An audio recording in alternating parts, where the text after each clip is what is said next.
Hello, this is Chris Haskell from They Live by Film. For those that don't know us, Adam, Zach, and we built a podcast over the last 2 years that's a combination of film discussion from 3 very different perspectives, as well as industry interviews with the leaders in boutique Blu-ray and 4K community. We started with Dev Crocodile, but over time we've been lucky enough to speak with Arrow Video, Severin, Mondo Macabro, Vinegar Syndrome, Radiance, Indicator, most of the OCN partner labels. It's been a blast. You can find us wherever you podcast, and also actually recently as part of Someone's Favorite Production Podcast Network. We hope to see you online.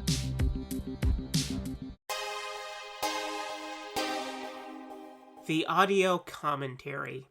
It's a dying art form, but here at One Track Mind, I, your wonky yet affable host Ryan Luis Rodriguez, analyze film through the prism of these embryonic forms of podcasting, one audio commentary at a time. Masterpieces, crapster pieces, live action, animation, cult classics, films literally no one has ever heard of. No track is too small and no track is too big. Join me and my guests from the entertainment world as we keep these features alive every other Tuesday.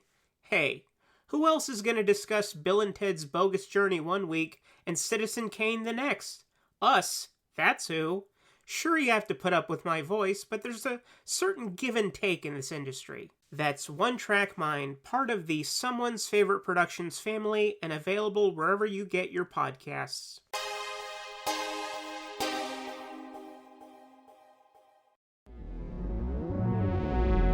Cambridge and Rashawn is a Weirding Way Media podcast.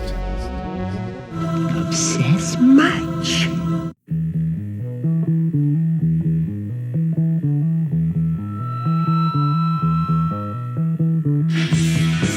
Hello and welcome to Cambridge and Sean, a podcast by 2 weird guys about the weird things that they like. I'm Mark Bigley. And I am Ronnie, otherwise known as Skelevator on the YouTubes. Oh Lord. Yeah. With the hip lingo. Yeah. Smash that like button. Like and subscribe. It's so annoying. I know. Today we're continuing the path of lost and found items, which started with the one plastic rock ball. Looks like a rock, acts like a ball. Mm-hmm.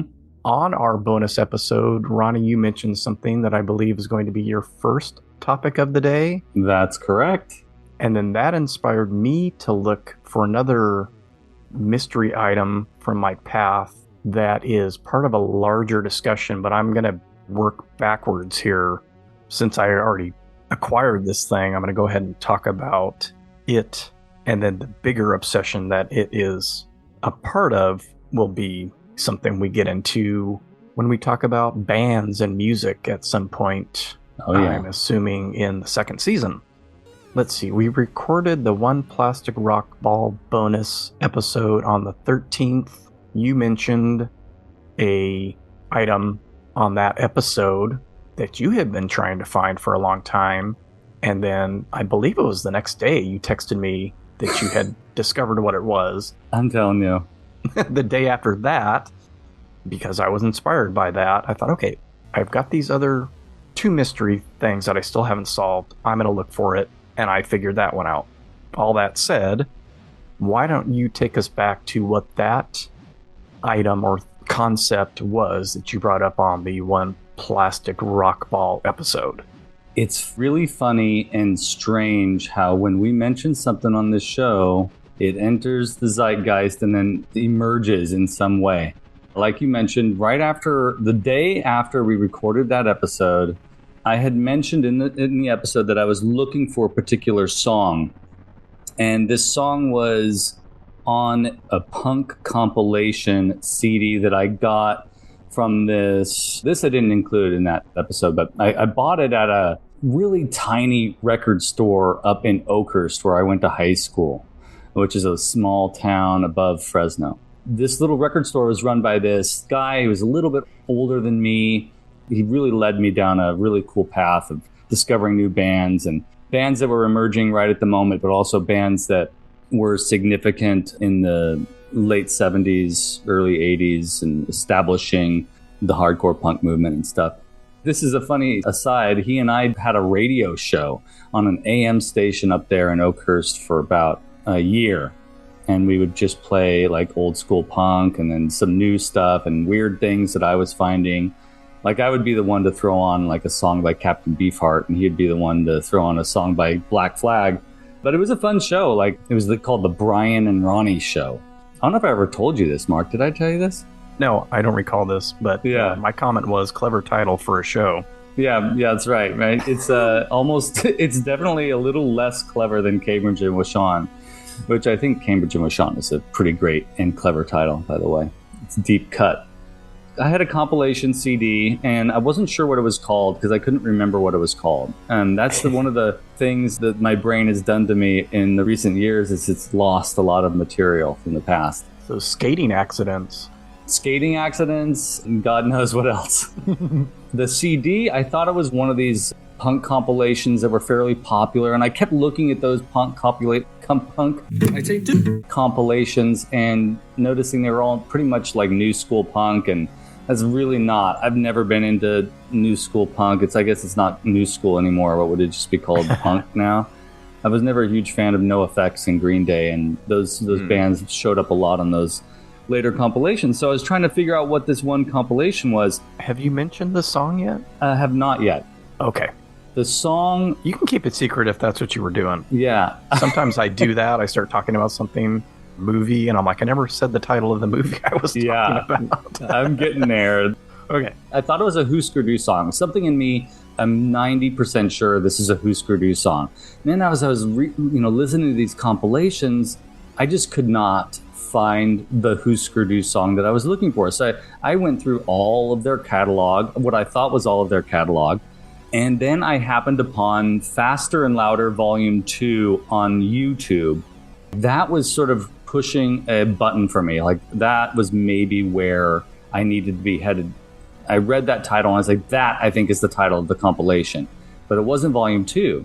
Finally, I decided to go on to Discogs.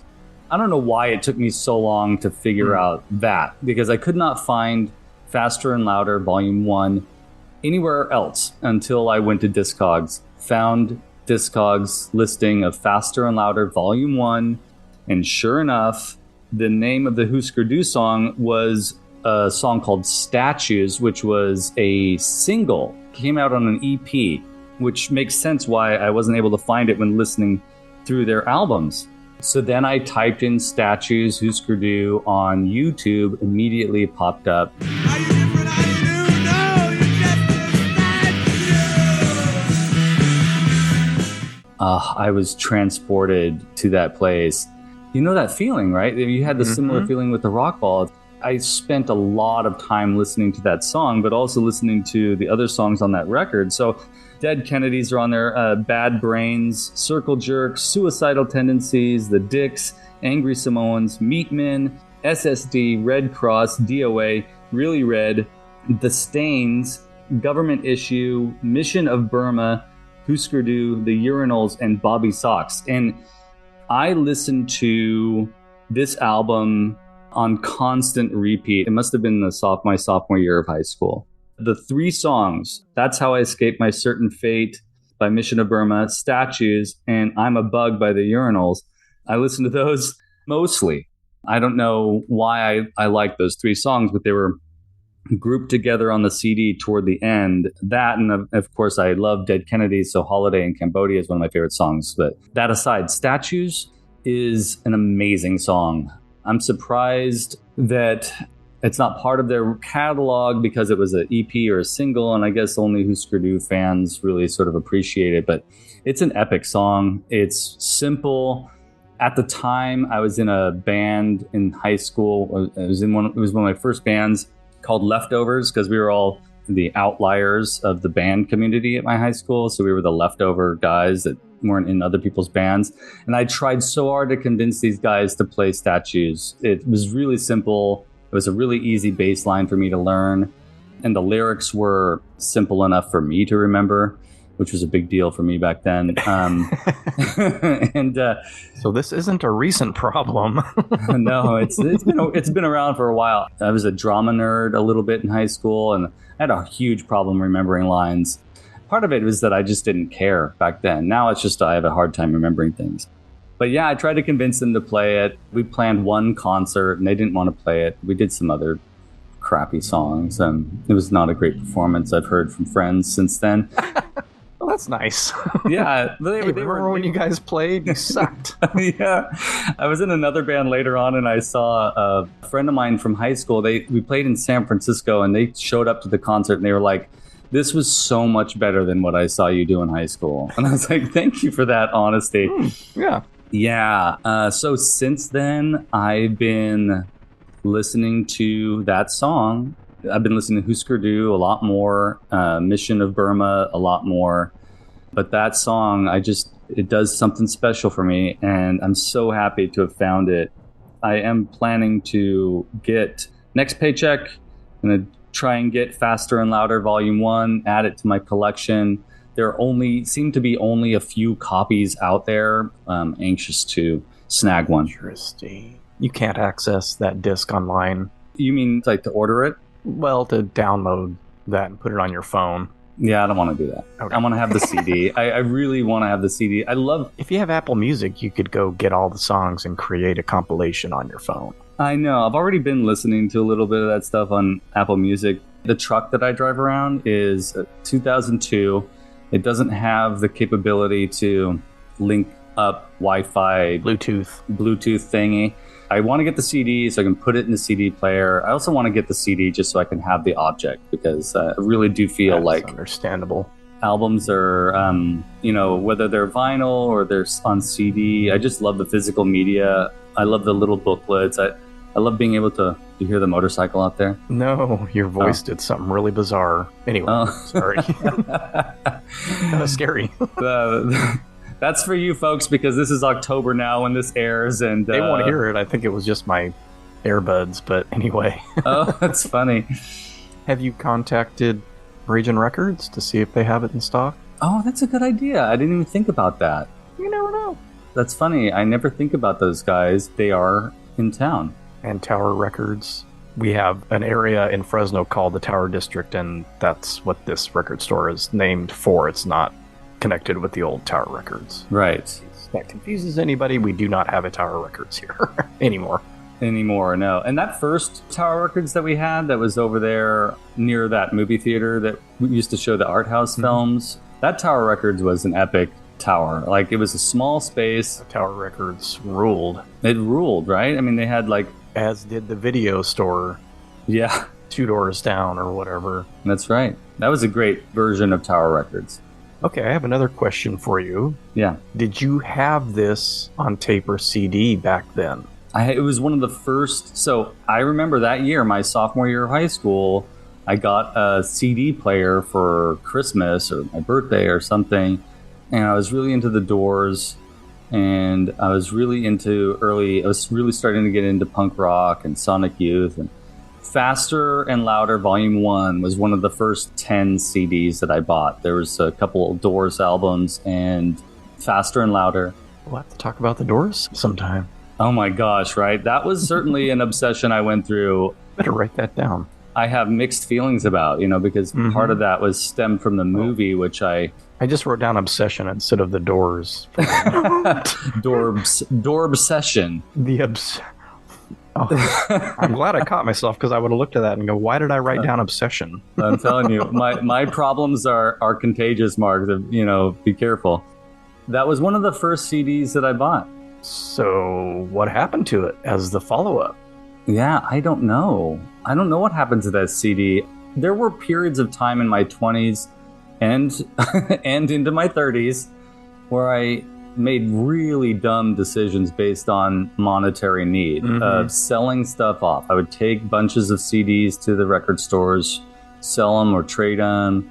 My biggest regret is to this day selling off my entire comic book collection. Well, yeah. Which was... We will get into that eventually. Oh, yeah. I mean... Something that every kid goes through. Almost every kid. Yeah. This is a little aside, but I went to Heroes Comics in town. That's where I sold my comics to.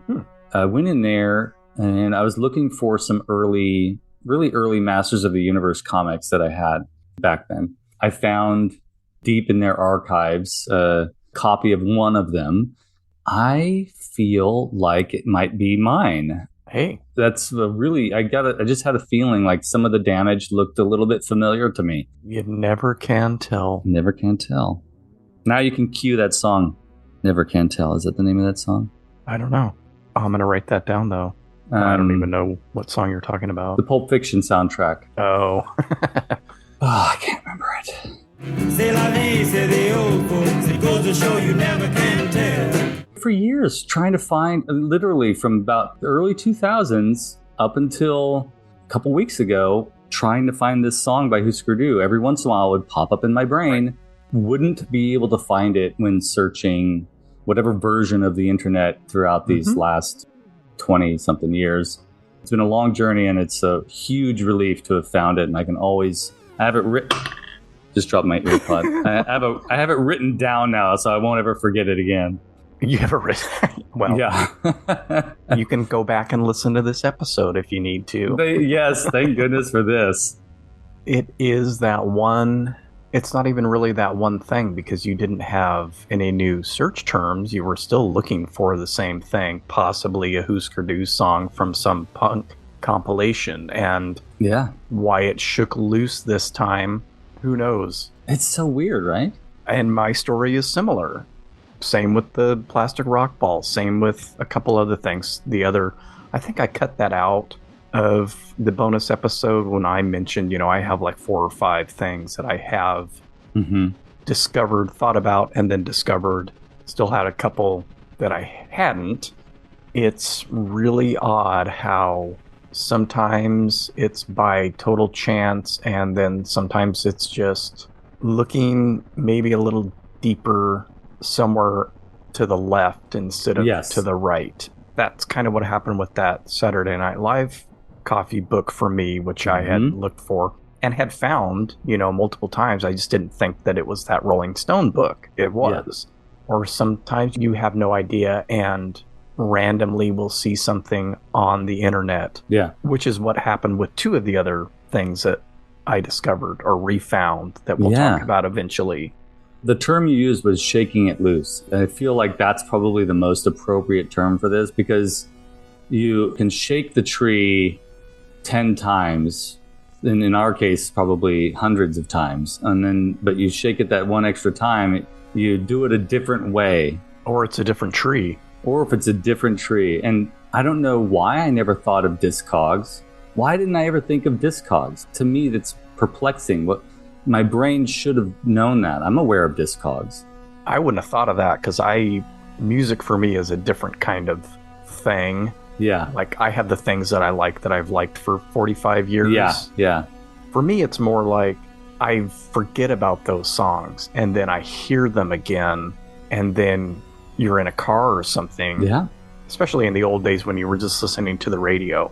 And so you're waiting for the DJ to come on and say, that was blah, blah, blah by the Hoo Hoo Hoos. Even if that happens, you forget about it when you get home. Yeah, totally. But nowadays, we're watching movies or we're watching a TV show, and a song will come on that I remember really liking. And so I Shazam it. Shazam! Shazam holds on to that. And then I can go get on the computer, get on Apple Music, browse for that.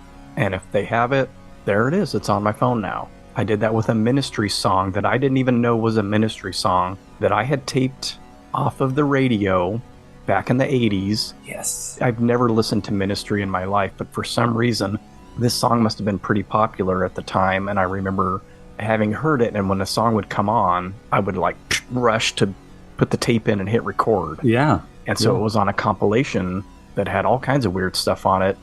I think we heard it in the car, in Carlita's car on Sirius XM. So I could look, go, oh, that's this. I don't even remember the title of the song by Ministry. When I got home, I put it on my phone. God, that's so cool.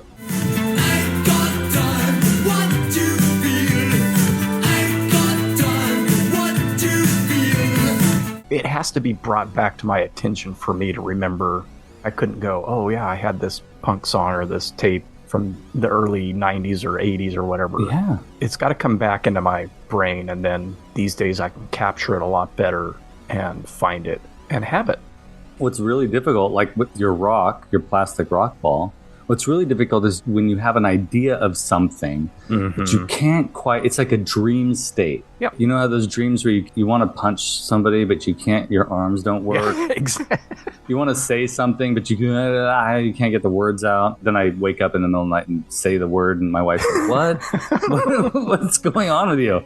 For me, it's always kicking a soccer ball. I don't know why. Yeah. An anxious thing where like I gotta kick the ball. And you can't quite do it. I can't do it.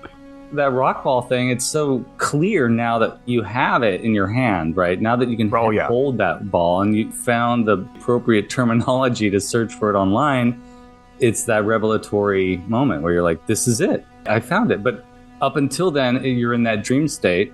Yep. I knew there was a cool bass line in it. I knew that the song started with a bass line, but how many Husker Du songs start with a bass line? Well, now I know it's about 5. I knew it was a repeated bass line, just like you knew it was a lumpy ball, but is it rubber? Is it hollow? Is the song an early Husker Du song? Is the song a later Husker Du song? It's all anomalous until it just clicks. And you shake that new tree or that old tree or whatever, and it finally pops out, and there it is, and reveals itself. It's such a cool feeling. I hope that other people, you and I are you and I are obsessives. Obsess much.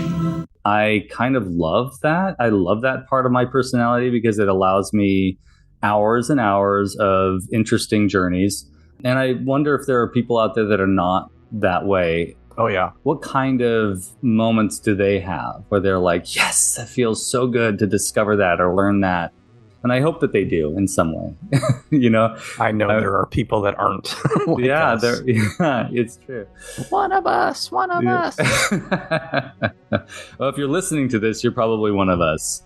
There's a lot of guys our age who are, but yeah, it's kind of like that thing, just finding out about people that, people that don't have internal monologues. Oh, yeah. That's one of them. And then there's other people that can't picture things. Yeah, it's a really strange... And I'm thinking, wow, I can't even imagine not being able to do that. So just the fact that you said I can't even imagine is kind of a joke on turning that into a... Visualize, I think, is the term. Yeah. You can't visualize an apple. You just know what an apple is. So something to that effect. And it's like, what? What a fascinating condition.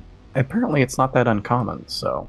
Yeah, well, thank goodness for the internet. That's all I have to say. Yeah, that has helped me solve a number of these mysteries. Yeah. Just out of the blue. We'll get to those. I won't talk about them again, but eventually I have those on my list for a hopefully theme episode. If you have any of those other things, otherwise I'll just bring them up on different episodes. If you have more statues by Husker Du stories. I'm sure I do. But of course I can't think of them right now because they're buried in the dream world. Yeah, there's always something to obsess about. Yeah. Obsess much. I'm excited to talk about my second thing because that's another thing too. Do you love movies? So do I. What's up, y'all? It's KB, and I love movies. Inviting you to listen to The Conversation, a film podcast where passion meets perspective and opinion. From the old school to the new, I invite a guest on to discuss the movies that thrill us, challenge us, break our hearts, or even blow our minds. There's always new episodes dropping wherever you get your podcasts. So join the conversation. We don't just watch movies. We love talking about them too. The Conversation with KB Loves Movies, a part of Someone's Favorite Productions podcast network. Are you a film fan who loves the ultimate home video experience? Look no further than The Disconnected. Your host, Ryan Verrill, is your go-to source for the latest and most accurate information on home video releases, exclusive interviews with industry insiders and filmmakers, and has established a thriving community where every film and physical media enthusiast feels welcome. From hidden gems to blockbuster hits, The Disconnected brings you insider knowledge and a welcoming space to share your love of cinema. Watch every Thursday night at 9:30 Eastern, 6:30 Pacific for the live announcements show and follow The Disconnected on social media to stay updated. Subscribe to The Disconnected on YouTube or on the podcast provider of your choice and dive into a world where every movie night is an adventure. What's on your list, Mark? You've kept this from me a little bit. Yeah, I like to be secretive. Yeah. Man, my throat is really bad today. Sorry, people. If anybody listens to Wake Up Heavy, they're used to me having a scratchy voice. But well, the air has been really bad here in the valley. I think that's part of it. And the windows are open. Yep. Along with the 40-something-year-old mystery items. Yeah. This was one that you shook loose because of this Husker Du story. And I thought, okay, I'm going to give this another go. The overarching... Is it arcing or arching? Overarching? Overarching, I think. Yeah, okay. The overarching obsession that this belongs to is the Beatles, which was a pretty big one for a lot of years. Still one of my all-time favorite bands. Absolutely. So that started in 1980 when John Lennon was murdered. I think like you, when I get into something, I really get into something. Not necessarily every single thing becomes a major obsession, but if I really get into something, then I want to learn about it as much as possible. That usually involves finding books on the subject. Yeah. Especially back then in the early 80s, I wasn't going to be able to go to a video store maybe and locate videos to watch on a subject, or look something up on the internet, or look something up on Xfinity where I can type in the search term and see if something pops up. It's books and the source material, the material of the thing that you're obsessed with. So in this case, it would be albums for the Beatles. But I had 2 or 3 different books. This one in particular is one that I remember poring over constantly, just like that SNL book. A lot of the pictures from that book I recall as being unique, like I wouldn't see them other places. So again, this is a coffee table book that came out in the 70s. I don't know what it is about 1970s coffee table books, but apparently I had a number of them. Alien, I've already talked about. Yeah. Pink Floyd The Walls, coffee table size book. SNL. Yeah. And then this one on the Beatles. Hey, you know what would make a great coffee table book? A coffee table book about coffee tables. Get it? As per usual, over the years, I have searched for 70s Beatles coffee table book. I don't know what other term to use instead of coffee table, like what oversized books, what the proper term is. I think oversized books, actually. Oversized. Folio, yeah. So I always use coffee table book because of that Seinfeld episode. Or storyline. When you type something that vague in, you get all these different books. And I knew that none of the ones that I would see were it. And I thought, I don't know how to narrow this down because I don't remember the title, just like you with the Husker Du song. I wouldn't have any idea who the author was. I just know it was an oversized book, paperback, about the Beatles. So that day after you found out what the song was you were looking for, went ahead, typed in that common search term again, and just kept getting the complete Beatles and the new Get Back. Oh yeah, of course. Companion piece to that whole thing. Looking, nothing's catching my eye. I'm not sure what possessed me to do this, but I started seeing auction listings for collections of music books in general and Beatles books in particular, and it was just the spines. And I thought, okay, well, I'm going to start looking here and see if a title catches my eye. So I clicked on a couple of the images. I'm like, Beatles from A to Z, no, that doesn't ring a bell. I know it's not the complete Beatles. I know what that is, and it's not that. Definitely not the new Get Back thing. It's not a lyric book, which a lot of them were, or a sheet music collection of their songs. It's none of that. I know that. Kind of like you've mentioned with eBay, when you click on something down below, others bought these items, Yes. or you know, other customers liked this. And so I would click on something and then look to the side and below that item and see another stack of spines. So I clicked on a couple of those, was reading through the titles, dismissing them, finally clicked on one, looking through the titles, and I see Growing Up with the Beatles. And that immediately set me spinning because I thought, hold on.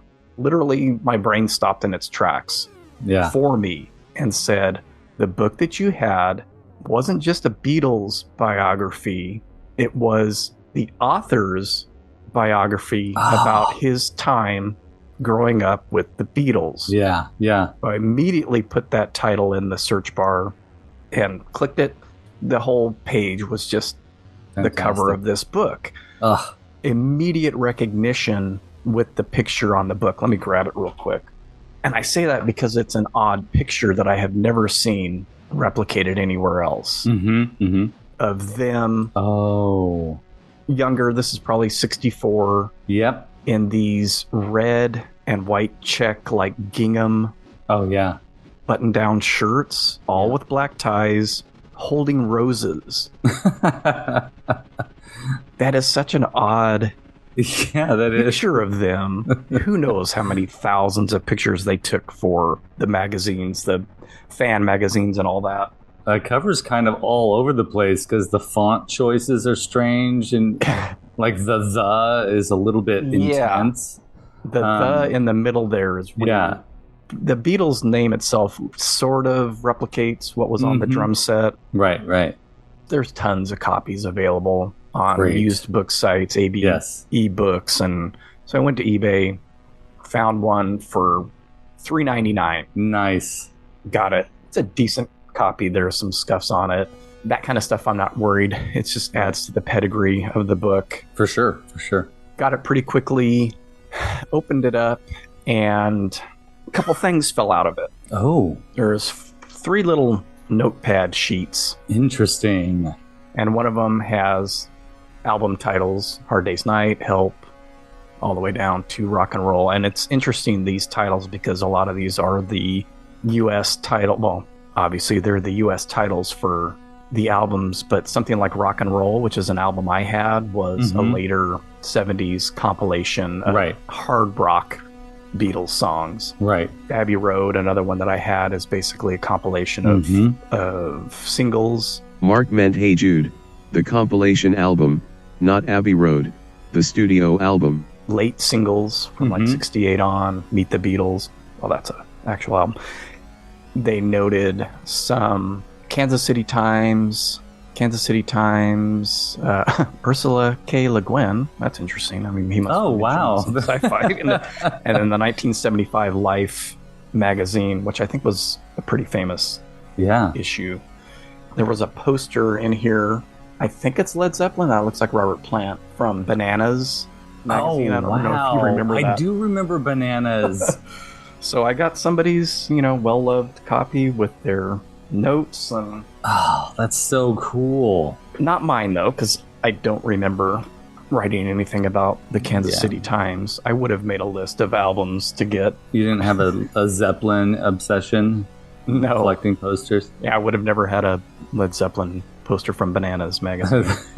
But it's kind of interesting. I'll talk more about the book when I talk about the Beatles obsession, paging through it, finding some of these weird pictures that I've never seen anybody else. There's a couple of Paul, particularly from Magical Mystery Tour, that I've never seen anywhere else. And it's interesting because the kid was 11 going on 12 when he first heard them in 1964, and I was 11 going on 12 when my Beatles obsession started. And I can see sort of the parallels of how I listened to them over the years with the book, and just kind of going chronologically through their discography.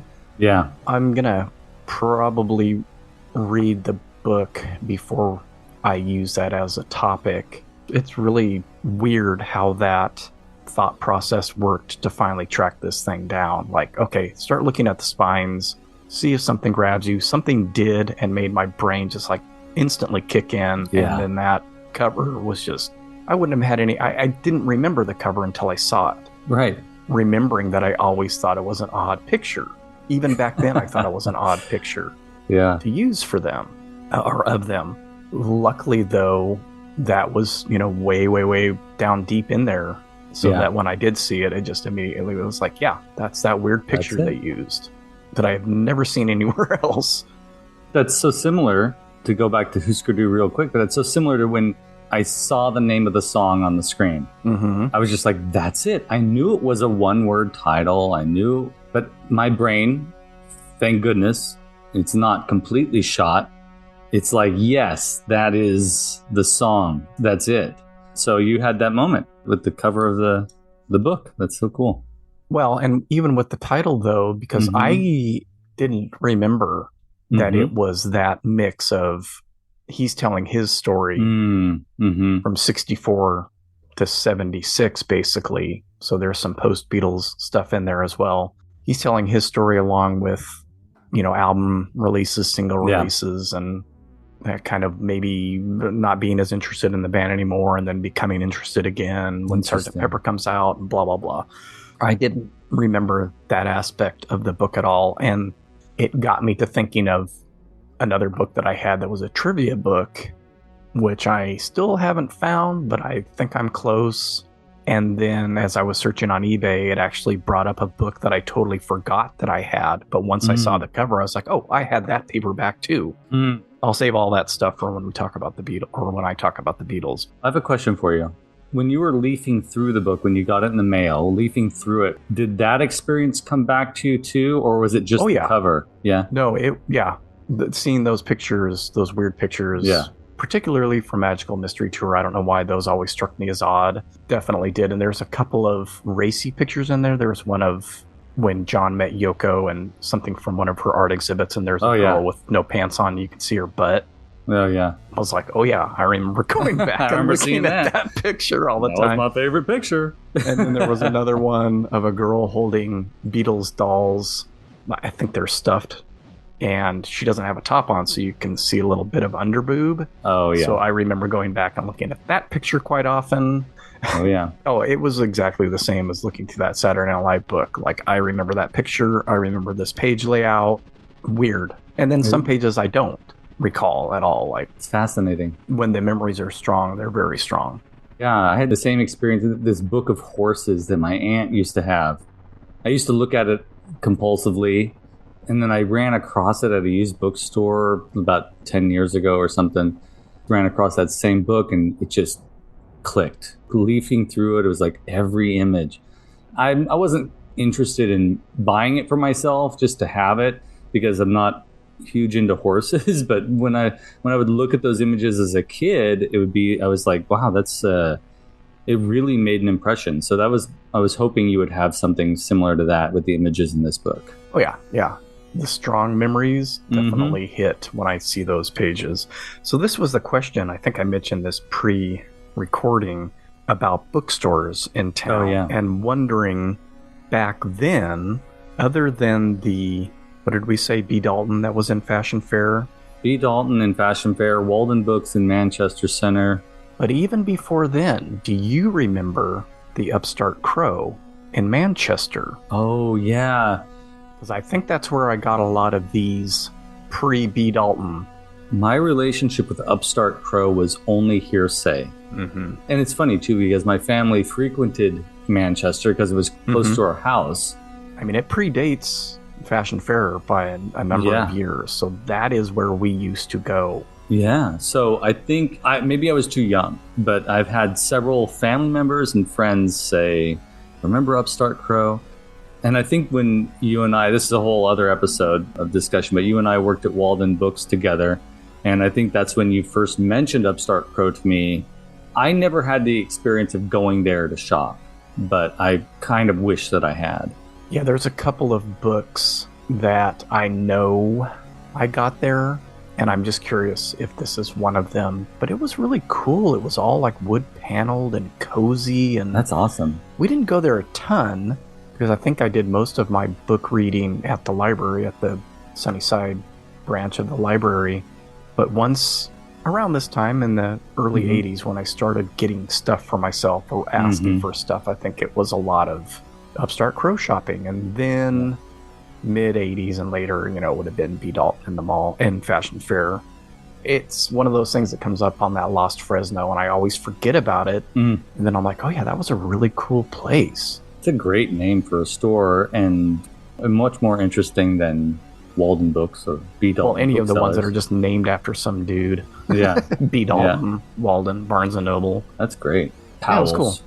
And then I think that's where the Red Robin that was in that mall pretty much took over its space. Oh, wow. It had that big space? I think they expanded into another shop as well, but it was in that area where Red Robin was. That's cool.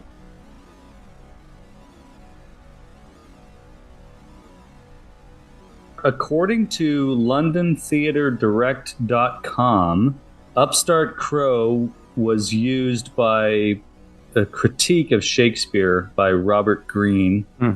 Upstart Crow was used to denote Shakespeare's upward mobility. I knew it was Shakespeare related, but I figured it was probably just a line. It says here, Robert Greene believed Shakespeare's bombastic writing was unequal to the works of the literary greats.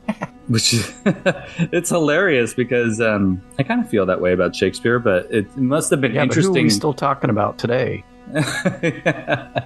He's still being read in every college and high school in the nation. There's a reason why, right? Like, because this guy was willing to take a risk and push language, and that's why we're still talking about him. But apparently, it would have been interesting to be around at the time because I could see why more conservative critics or more conservative creatives might be like, who is this guy? Who does he think he is? Who's that guy in the coat think he is anyways? Bo Diddley? Upstart Crow. That's awesome. Yeah, cool name. So the next thing on my list... Sorry, what were you going to say? I was going to say, what's next on your list? Sort of piggybacks off of the Beatles in a dark way because 1980 was the year that this movie came out. 1980 was the year that John Lennon was killed. This movie in many ways sort of marks the beginning of a pretty bleak era for us. In rewatching it recently, resonates with our current state of things in a lot of ways. But I don't want to get too deep with this, but the main reason why I chose The Shining by Stanley Kubrick, not The Shining novel by Stephen King, but the movie The Shining by Stanley Kubrick as my other obsession. Two reasons why. One is our family thought, or I kind of directed us toward this, starting the Halloween or the fall season with this movie. I was really excited about that. Neither of our daughters had seen The Shining before, and we've been sort of waiting for the right time to show it to them. And so we chose this year. And The Shining for me, and I know it is for many people, sort of a landmark moment as far as watching movies goes. I remember, I didn't see it when it came out, obviously, but when my dad brought home like the first VHS copy of it, and we watched it on our little TV, I remember feeling like I was part of something totally different from any film I'd ever seen before. I'd never had that experience until that moment where I felt like a movie was activating in me a sense of, this is going to sound weird, like aesthetic glee. Like I felt like there was something happening in that Wendy Carlos music at the beginning.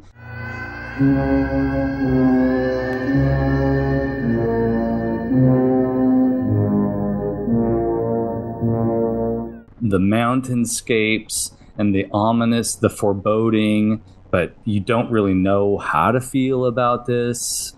Jack Nicholson's, later on as I was watching, had Jack Nicholson's performance elevated into this sort of manic, weird thing. All the symmetry, the sound of the big wheel over the carpet, and then the carpet and the tile, and the carpet and the tile, and the carpet and the wood floors, and the carpet.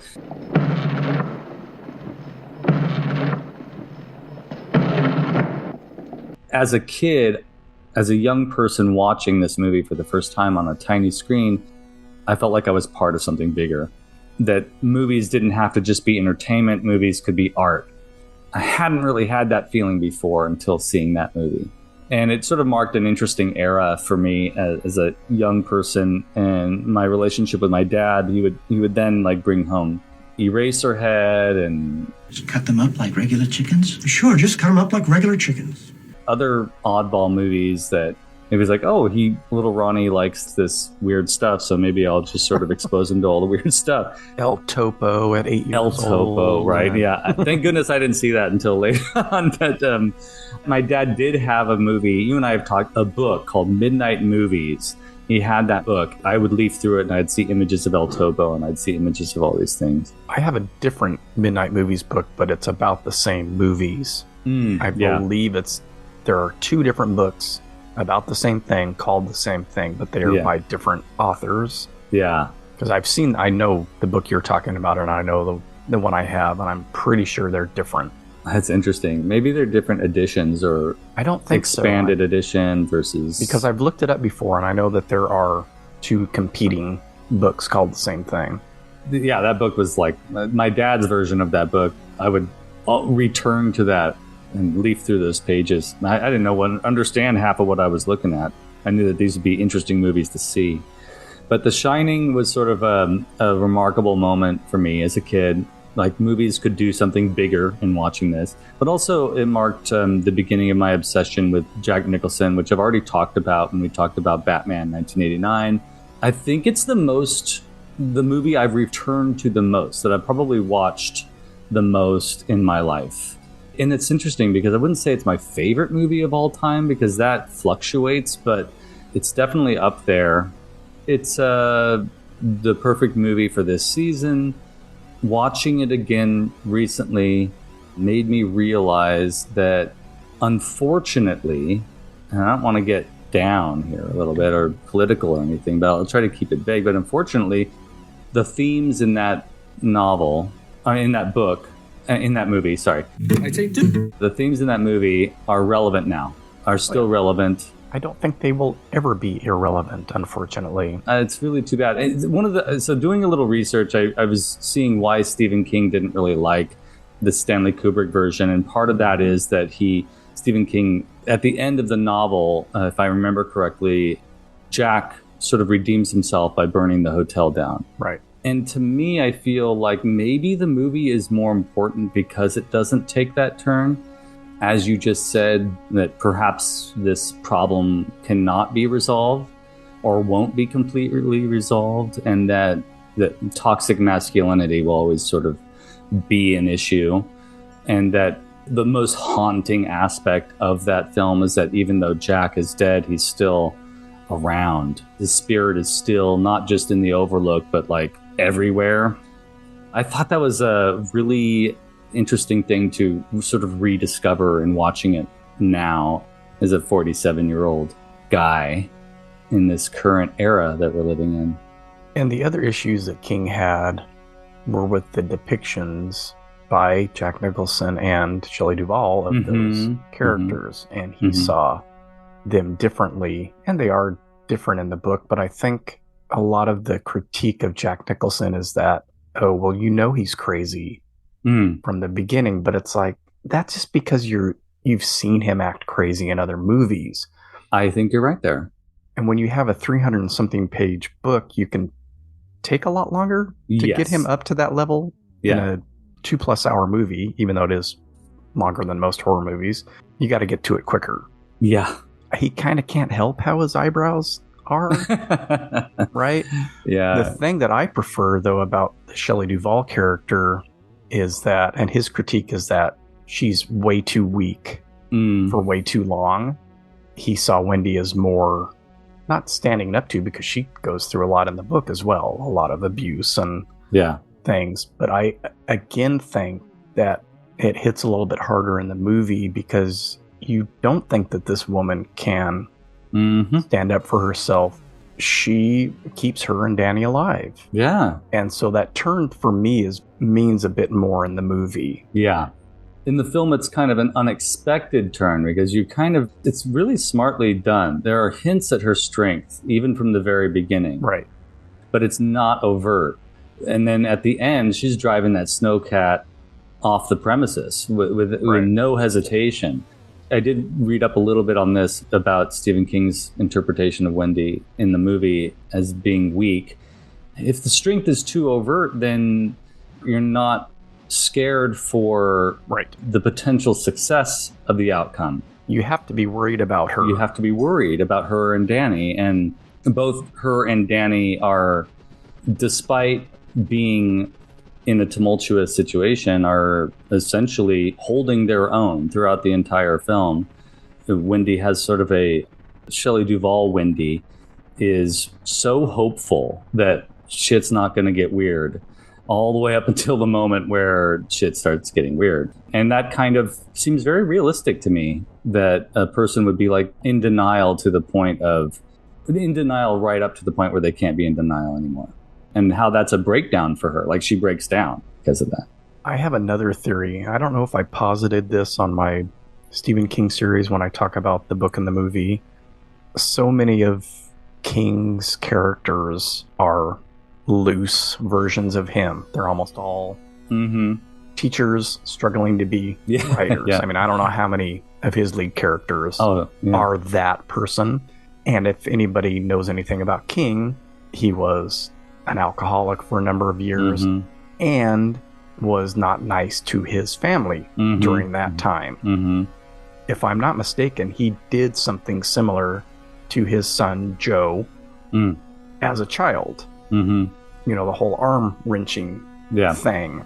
So I think he still sees Jack as a substitute for himself, and that may color why he didn't like that the character wasn't redeemed.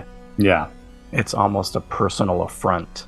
This is total conjecture on my part, but I could see that being something like, hey, you didn't give him a out in the end to be not seen as a total villain.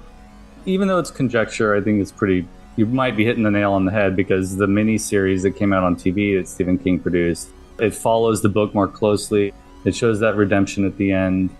Sometimes telling a hard truth, sometimes we need to leave it open-ended.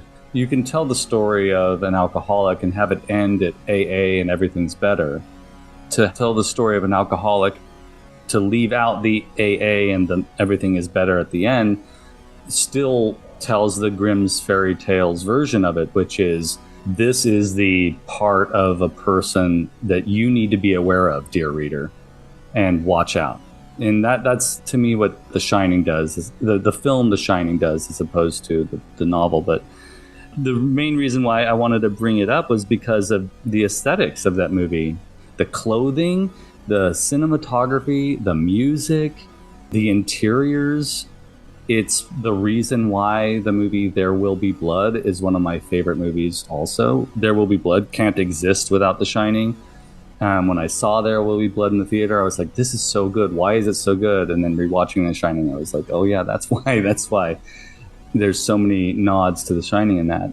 I still have a hard time. The first time I found out that all of the interiors of the Overlook were sets, it still kind of boggles my mind, because they're just so massive. I don't really know why a person... I know why Kubrick did it, because of the lighting and wanted to create a particular kind of mood. And if you shoot in a hotel that's already there, you don't really have so much control. Well, he wanted to stay in England. And really, that's what it comes down to. Is that what it comes down to? Yeah, he's not going to... He didn't come back to the States to film anything once he was there, which was started in, I think, for 2001. Yeah. He never came back. Yeah, that's true. That's why, even in Eyes Wide Shut, why Tom Cruise is walking in New York, but he's walking on a fake New York thing with rear projection. Yeah. He's not in New York. I think that's fascinating. And I think it adds to the magic of what we're looking at on the screen, because everything is controlled. And I can see why that would be beneficial, just lighting alone. But look up how they did the overhead shot if you don't know already, of the maze. And it'll blow your mind. Yeah. Because it's perfect. And this is pre-computer graphics. Proof that you can make a movie without any of that and still have it be terrifying. I talked briefly with our youngest at the end of watching it last night, and she was saying, I thought it would be scarier. And I was like, yeah, you're right. If we're talking about jump scares and what we're used to seeing now in horror movies, and how the psychological terror of that movie, just the tension building, is something that is missing from a lot of newer films, even missing from Halloween, which I think was the same year, right? Wasn't the first Halloween 2 years earlier? 2 years later? Earlier.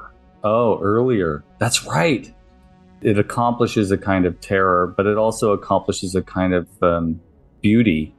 I could just listen to that movie and feel inspired by the types of sounds that the movie produces. Edit out all of Jack Nicholson's dialogue. Edit out all the dialogue and just listen to the sounds of that film. It's really beautiful. Edit out all the scenes with people and just look at the sets and look at the photography. It's art, it's beautiful. And as a kid, I knew something about that. And for some reason, it really struck an important chord for me, and I was obsessed with it. Pile that on with my obsession with Jack Nicholson and watching Going South, and every going back all the way to his Roger Corman movies, and really doing a deep dive with him. The Shining sort of started all that, reinforced by Tim Burton's Batman. It's a good way to start the Halloween season. We showed it to Cleo, or I showed it to Cleo a couple years ago, maybe for the first time. It creeped her out. It must have been at least a couple years ago, because she was still getting kind of spooked by stuff. I think it was mainly the bathroom scene, because it isn't that scary. I think it's one that if you didn't see it when you were, I'm not talking about when it came out or anything, but if you didn't see it when you were too young to really see it, or you shouldn't have seen it, it may not have. Because I remember being scared by it when I saw it. I don't know if it was on TV first. Probably was on TV first. I remember it scaring me. I wouldn't describe it these days as a scary movie either, but those damn twins, man. Freaked me out. Freaked me out. They don't look right. I hate to say that, but they don't look right. Their faces don't look right. And part of it's lighting and stuff like that, I know, but they have odd faces, and it was creepy to me anytime they showed up in that movie. And it's a overall feeling of dread more than he wasn't interested in doing a scary movie necessarily, and didn't really know the tools that were being employed for the typical slashers and things like that. Just a couple months ago, I was like, I've been having a feeling I need to watch The Shining again. You want to? Should I watch it without your... No, let's watch it. It works for her. And then we watched Dr. Sleep. I still haven't seen Dr. Sleep yet. And it carries those themes, though, that you're talking about, of Jack still being there everywhere, because that's what Danny struggles through. The whole movie is that shadow of his father. The shadow of the father. That's just the human... I feel like a huge part of just the human dilemma in general, the shadow of the father. I understand where Stephen King is coming from, but I prefer the way The Shining pulls that story to a close. The movie. The movie. The movie The Shining pulls that story to a close, which is not a close. It's not. There's no closure. There's just, this is the deal, folks. Be aware of it. I don't know if you remember this when we talked about Suspiria years ago on Wake Up Heavy. I asked you, like I ask everybody that guests on there, when did you see this first? And you mentioned it was at Satellite Union at Fresno State, which I was there for too. Did you see this one when they showed it at the Satellite Union? Yeah, I think we went. But do you remember what happened? Didn't it break down or something and not...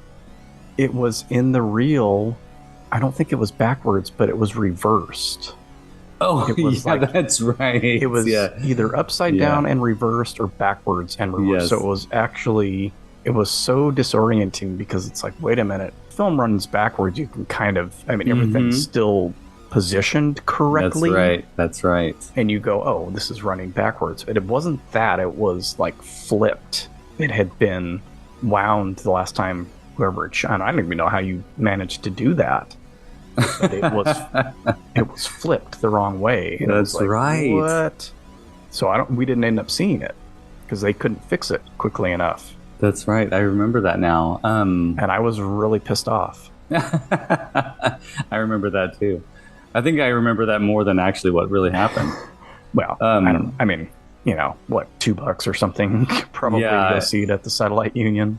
That's right. But you go see a movie like that on the big screen. You want it to be a good experience. There's nothing like watching that movie on the big screen. Let me rephrase that. I imagine there's nothing like watching that on the big screen because I still haven't seen it on the big screen. And you missed your chance a couple of years ago because it played again. Oh, really? I think my nephew went and saw it. Oh. Yeah, it played here. I'm sure it'll happen again. This is airing in October. I thought it's a good way to sort of launch into the season with that obsession of mine. Yeah, and I didn't pick a spooky theme because I have a whole show devoted to horror movies, so you can just go listen to that on weirdnewaymedia.com. That's right. Wake Up Heavy. Look for Wake Up Heavy. Now, I'm sure at some point I will get into that because it was and is an obsession of mine. Horror movies in general. It'd be interesting to hear you talk about your relationship to horror, just sort of in general, like a little overview of how it began and what are the markers, like what are the marks on the map for you that will always be there. Again, most of that is on Wake Up Heavy. That's right, folks. Go back and listen. Yeah, maybe next year for the October show, we'll actually do a full-on theme. Yeah. Of spooky stuff. Mm-hmm.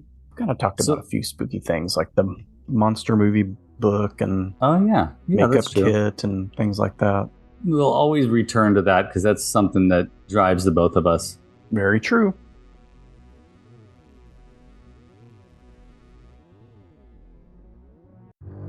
Hello, this is Mark Begley, the host of Wake Up Heavy, and I'd like to invite you to listen to my show over on weirdandwaymedia.com. Wake Up Heavy is a show about my horror movie obsessions from childhood, as well as new-to-me discoveries from the past and present. My guests have included fellow Weird and Way Media hosts Mike White from the Projection Booth podcast, Chris Tashu from the Culture Cast, Heather Drain from Noise Junkies, as well as Sam Deegan, Sam Panico, and Simon Fitzjohn. Every once in a while, my daughter Cleo even joins me. Hey, that's me. Find Wake Up Heavy and my other show, Cambridge and Washawn, on weirdandwaymedia.com or wherever you listen to podcasts. And don't forget, anything can happen when you wake up heavy.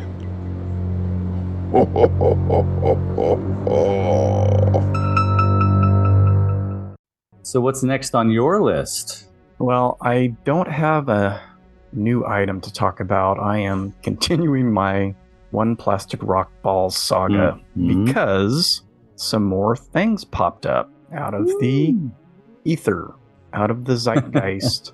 Looks like a rock, acts like a ball.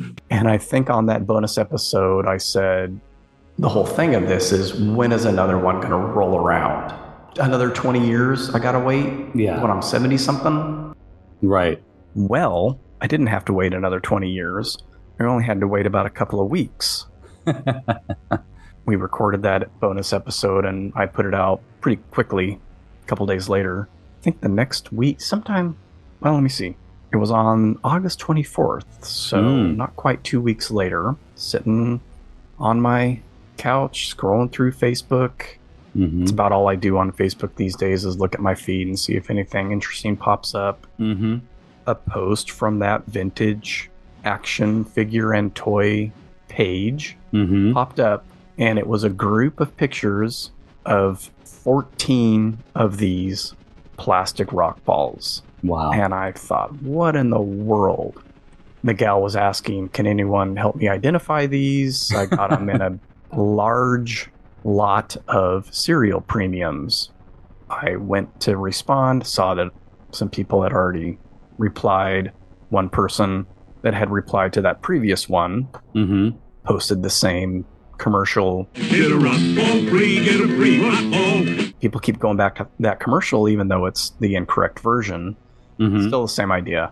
And then a couple of people chimed in and I was like, man, I'm shooting my shot. So I mentioned, oh yeah, it's this, and I had one as a kid and I've been trying to track them down. If you're selling any, please let me know.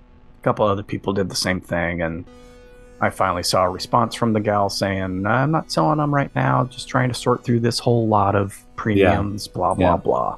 So I'm like, okay, well, we'll see. I'm going to keep checking eBay. Yeah. Because if she sells them, that's most likely where they're going.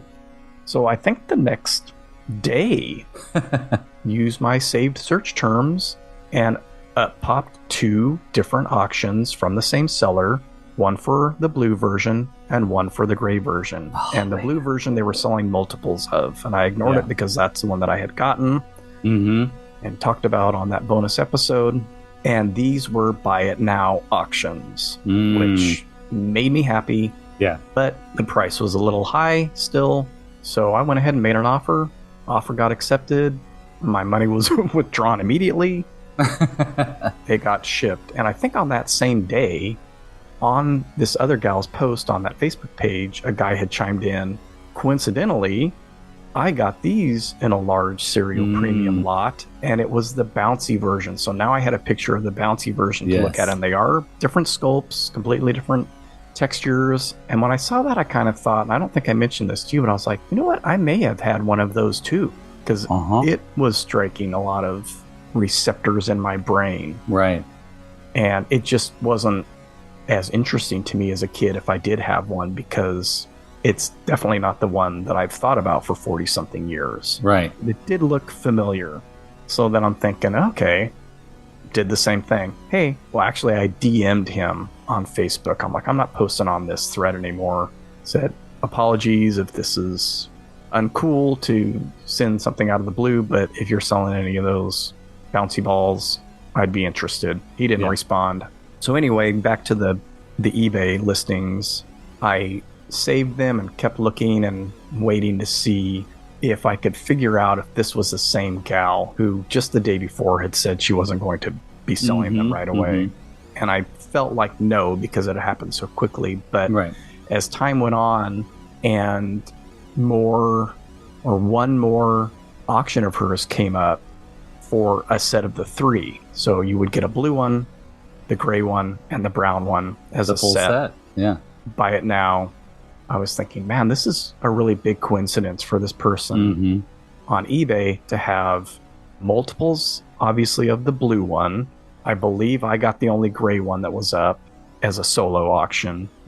And now we've got another set with a blue one, another gray one, and the brown one. And in this picture from Facebook, the gal had 10 blue ones, 3 gray ones, and only 1 brown one. And in the listing, it said, this is the only set I will be selling because there is only 1 brown available, or this is the only way to get a brown one, or something to that effect. And I thought, this is really coincidental. And I think I mentioned to you, I'm like, now I'm not so convinced that it's not the same person. Yeah. At some point, some knucklehead posted the closed auction that I had won previously to let this person know, like, this is how much you can get for these. I'm like, oh yeah, you can look for ended auctions, closed auctions, sold. So I did that and discovered that sometime in July, 2 of the bouncy ball versions sold. And I was like, that's after I was searching for these with correct terms. So how did that slip by me? It's weird how this all popped up. Now, would I have seen any of this without, for one thing, I wouldn't have seen her post if I hadn't joined that group, which I joined because of Jeff cluing me in on the other post on there. But if I had just kept searching after I mentioned it on that episode, would I have come across not only the auction that I won early on, but these listings for hers? I almost feel like I probably would have. Because if I type in Flintstones plastic rock ball or rubber rock ball, these pop up. So I'm kind of ticked off now that I went through that stupid auction process. If I had waited barely a month, I would have had all these options to buy it now. Yeah, but how would you know that, right? Like, you can't know that. I mean, and also, it's really strange that suddenly this stuff is showing up. Multiples. Everywhere right now. Now that you've, if we want to get mystical, maybe we wouldn't be in this era if you hadn't experienced or gone through that successful auction and gotten that first one. Like maybe everything's lining up on purpose in this way. As a collector of this, you're at a stage where you never thought you would be, which is, okay, I could potentially have every rubber version, every plastic version. And if I want to complete this collection and end the obsession with these things I can have on my shelf now, I can. Not only that, and you and I have already texted about this a little bit, not only that, but you can potentially get the best versions of these. First one, maybe you'll resell it or whatever if you get a better version of it. Mm-hmm. Or something along those lines. Or maybe I'll hoard them. Or maybe you'll hoard them, which after all these years, why wouldn't you, right? I mean, that's like... Yeah. Well, I'm not buying new things off the shelf to hoard. Exactly. They are on the secondary market. They are fair game. That's right. 100%. You know, I talk to Masters of the Universe collectors often. One of the big things is, how can we complain when suddenly out of the blue, all this stuff is now available? The complaints come from probably quality, or some things are hard to get. And that's how it is when you like something or when you're interested in something. But when you have so many options suddenly available to you, it's like, thank goodness. I've experienced that with the whole Mego thing, which we'll talk about at some point. Oh, yeah, for sure. As I'm continuing to search, another auction came up from a different person for the same blue ball. It's in rougher shape, decent price though, buy it now. I think it just recently sold. So that was another person. Yeah. It could be that a lot of these you miss because they are buy it now auctions and you don't look at ended listings. Right. Because I know I've had these terms for a while. And I think even the terms that I used prior to the original shaking loose of this thing would have worked for these. 2 different people, 3 different people on eBay, 4 different if I count the one that I won, within the last couple of months selling these items, which I have never seen before in 20 odd years of looking from time to time. Yeah. And then somebody with 14 of them at once, someone with 8 of the rubber ones all at once. It's just bizarre. I got the gray one. This is the one that got held up, I think, at Burning Man. I think it got stuck in the sludge. Yeah. There. I don't know. It was like, what happened? Probably. In a typical Begley mailing delay, I've held the other ones from this seller on my watch list and saw the price go down. Yeah. And so I was like, okay, well, interesting. I think on all of these ones that I saved or put on my watch list, I got offers from. Right. That's when I told you to talk me out of getting a second blue one. Yeah, I didn't do a very good job of that. I had gotten...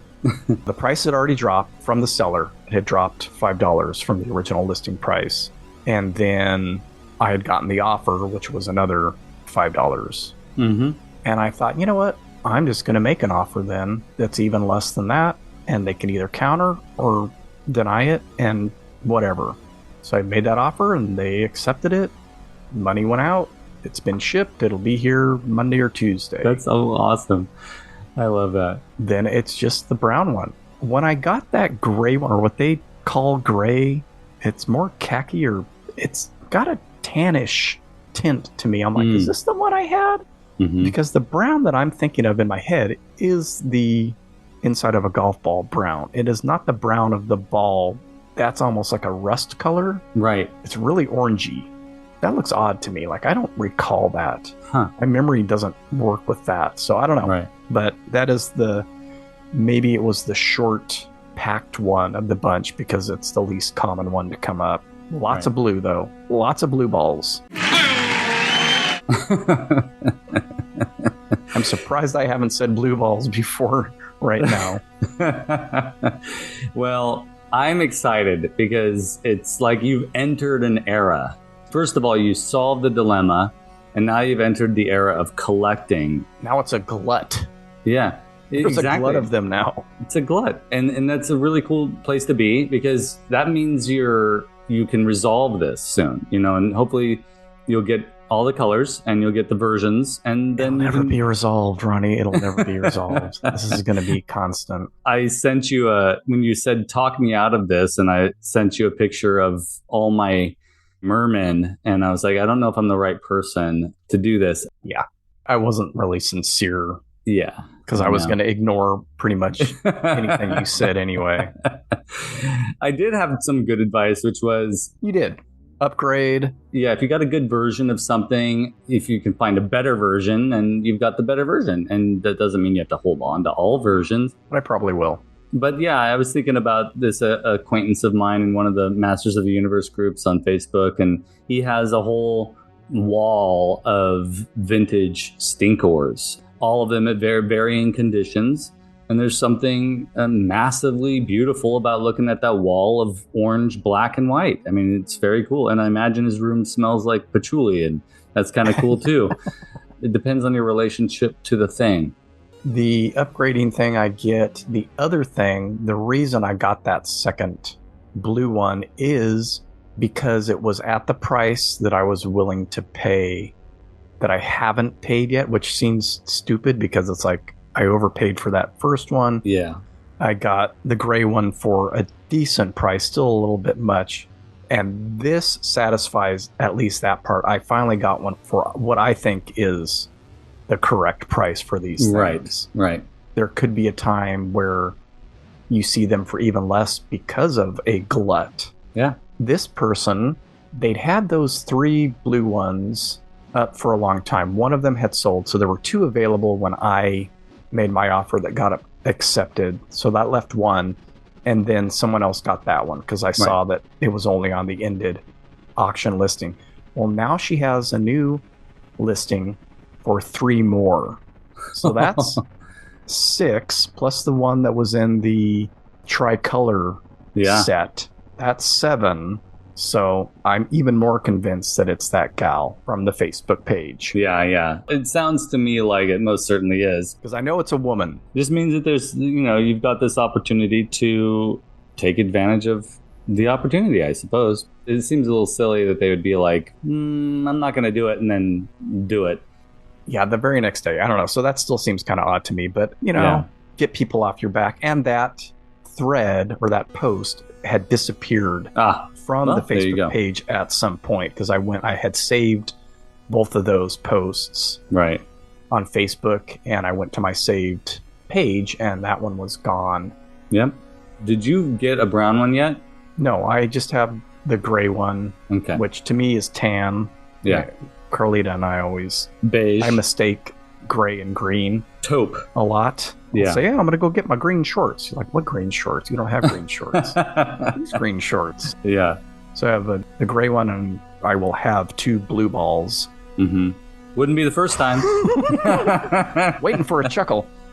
By Monday or Tuesday. Yeah. But no brown one yet. No brown one yet, but that's on its way. And no bouncy balls. I don't have bouncy balls. No. They're hollow. Yeah, you might. Well, that's awesome. I love it. I love that it's like an epic journey. You can probably later on, which when I'm you're sure feeling... is so interesting to people out there. If you're listening. It really is. Sorry. This is what obsessive people do. Obsess much. Yeah, I was thinking like you could do a very special. You could edit down just our conversations about the rock balls and do a very special rock ball only epic journey episode of this whole rock ball journey, which I think would be fascinating. Well, I promise if I get a brown one, it'll just be a very brief mention of it at some point. Well, that needs to happen, and so I'm looking forward to that. So, this was fun. I'm excited now to go listen to statues again as I paint our cabinets, which we're in the process of doing. And I'm going to go and get on eBay and search for plastic rock. Search for the brown balls. So we're not doing a location this time. We'll get back to that maybe on the next episode. And the next episode, I haven't thought about what to do, so I don't have any hints. No, I don't have any hints either. No, okay, no hints. Well, then we'll skip that. even though we're saying we skipped the location, we talked about B. Dalton, we talked about Walden Books, we talked about Upstart Crow, which is really important. We also talked about Tower Records and Raging Records. So I think we got a lot of Central Valley locations into the conversation today, which is good. Well, that'll have to count. That'll have to count this time. So, Ronnie, where can people find your stuff on the internet? Head over to Skelevator on YouTube and on Instagram. Lots of cool videos and photos over in those locations. Mostly Masters of the Universe, toy-oriented, some Star Wars stuff. And on Thursday evenings, I host a toy talk show called Toy Frenzy, mostly Masters of the Universe stuff. And then on Sunday afternoons, Weekly Weirdo, Skelly's Weekly Weirdo, where I talk about a toy from the collection. Tune in to all that stuff. How about you? You can find me at wakeupheavy.com. You can find my shows on weirdingwaymedia.com or wherever you listen to podcasts. And social media, Instagram, Facebook, Twitter, at wakeupheavy. And it's all good stuff, folks. Until we meet again in November, have fun, stay weird, and keep collecting. That's right. Oh, I like that. Have fun, stay weird, and keep collecting. We need a t-shirt.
Yeah.